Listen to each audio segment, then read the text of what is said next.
The first two Filipina artists na makakatanggap ng recognition sa Box Office Entertainment Awards. Hello mga ka-popsters, ang aming channel ay nag-a-upload ng mga latest, trending at iba pang updates tungkol kay Sarah Geronimo.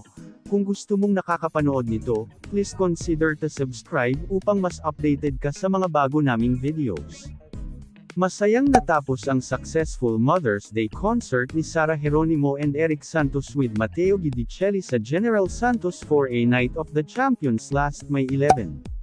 Masayang binati ni Sarah Geronimo ang kanyang Mommy Divine, Happy Mother's Mommy Divine, I love you. Bukod pa dito ang pag-post ni Sarah ng throwback picture nila ni Mommy Divine sa kanyang official Instagram account. Malaking bahagi na naman si Mateo Guidicelli sa concert ng kanyang asawa sa General Santos dahil bukod sa 100% support ay nagduet pa ang mag-asawa para lahat ng mga fans at audience. Masayang masaya ang audience sa presence at performances ng nag-iisang Sarah Geronimo na kinanta ang kanyang mga hit songs tulad ng Dati-Dati.